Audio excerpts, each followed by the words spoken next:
I'd say I've really learned the hard way with regards to that approach, and I'm very glad I have changed my approach since.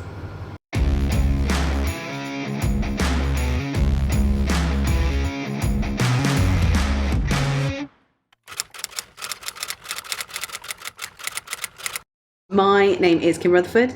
I run a company called Dalton Wise, and we are mental health specialists. We provide mental health support for frazzled business leaders and business support from a consultancy perspective. Dalton Wise is a one-stop shop for mental health support services. What I wanted to do was provide just a very simple way to access everything you need with regards to mental health and wellbeing, whether it be one-to-one support services, training services, and consultancy, so that I could support the individuals as well as the businesses as well. So I wanted something really simple, and Dalton Wise is that. It really is that one-stop shop approach. More recently, developing my 8 Whys model for mental health and wellbeing was a big highlight, but what really became a highlight was when that was published into my first book. Thank you to COVID, because that gave me the time to do it. And then after I'd started one book, it was then very easy to publish the journal, the planner, and the pocketbook as well. So currently I'd say that's probably what I'm most proud of in my more recent managerial leadership career. But prior to that, I was heavily involved in the corporate world, and one of the highlights there was being invited to speak at the House of Lords with regards to supporting with employability and helping businesses to understand what it was really like developing employability skills to be able to work in those big organisations when you're coming from a space of unemployment. So that was a huge career moment for me to be picked to do that. I also got to work in prisons. I loved it. I was working with James Reed. He was publishing his book, and he wanted his book to be turned into a training course. And that's what I did. I wrote training courses, and we got asked by Wandsworth Prison, would we come and deliver the course? It was a brilliant experience, one of the best weeks I've ever had. We went there, we got to meet all of these inmates, really understood how the prison service functioned. And I'd done a criminology degree, so it was a dream come true for me. For me, I think there's 3 core elements to being an effective leader. Number 1 is transparency. You need to be really honest and open. Your job as a leader is to share the vision, whatever that vision might be. So you need to be really honest and transparent about what that is. People respond to your transparency in all of us. And if we feel like somebody's holding something back, we have that element of distrust. And if you want to really be able to empower and motivate a team to help you towards that vision, they need to trust you. So absolutely, transparency is number 1. Secondly is good communication. And I don't mean the communication where you're just telling people things. I mean the art of communication where you are talking, you are listening, you're collaborating.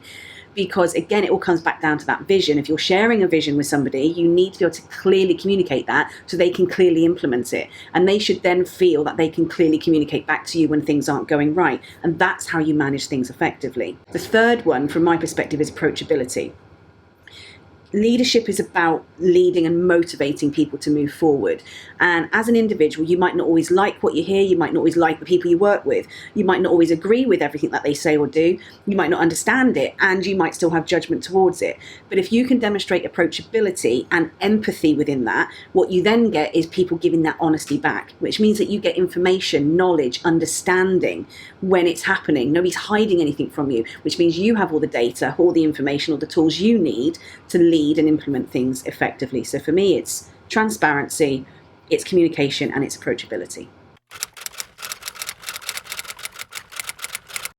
I think my leadership style now is very much collaborative.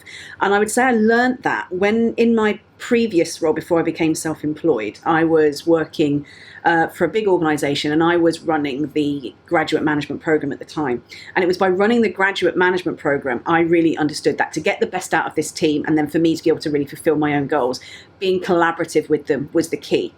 When I first went into leadership, I'd done that whole, I'm hungry for progression, move up the ladder, and you think power comes with that. So I'd gone in there arrogantly, bossing people around, being authoritarian, and it doesn't work, and you don't get the best out of people, and people just think you're a bit of an idiot. So I learned the hard way. I made huge mistakes with that, and changed that, developed that, and now I'm much more relaxed as a leader, and much more collaborative, and understand that my skill set is one skill set, but everybody else on the team brings a different skill set. pulling them all together is what is a winning formula, and you can't do that if you don't lead from collaboration. Probably the most painful one, genuinely, is the one that led me to my own mental health issues. The most painful one was being arrogant, thinking I could do everything, saying yes to everything, not taking breaks, not taking time off, and not understanding myself well enough to know when my body and my brain was trying to tell me that my stress had gone in the wrong direction.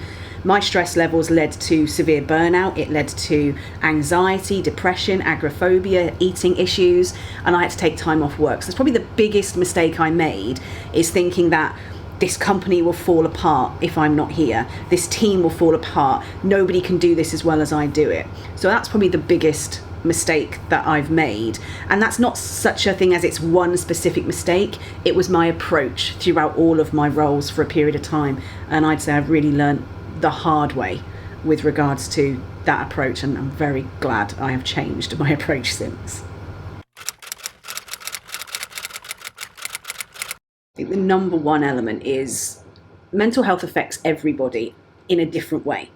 So trying to bring in things, one size fits all approach is never going to work. And if anything, what you're doing is undervaluing the individuals that you've got on your team, because they just feel like a number. They know you're not hearing them. They know they're not listening to you, or you're not listening to them. So I think the first thing is stop looking at mental health and personal development, or any form of development, as a tick box exercise.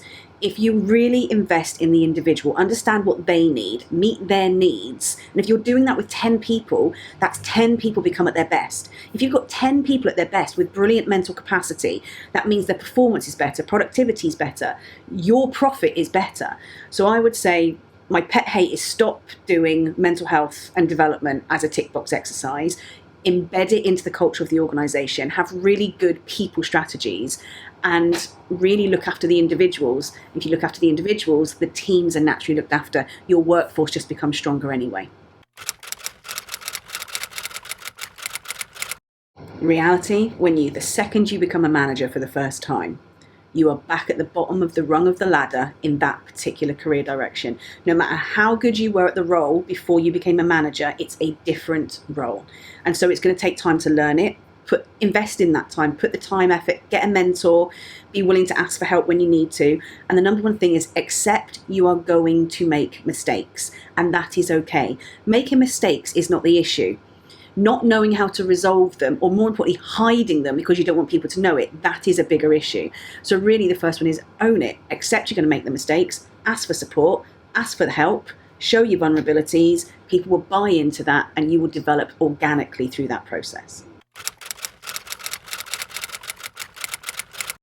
Motivation is incredibly difficult when you are self-employed, I feel.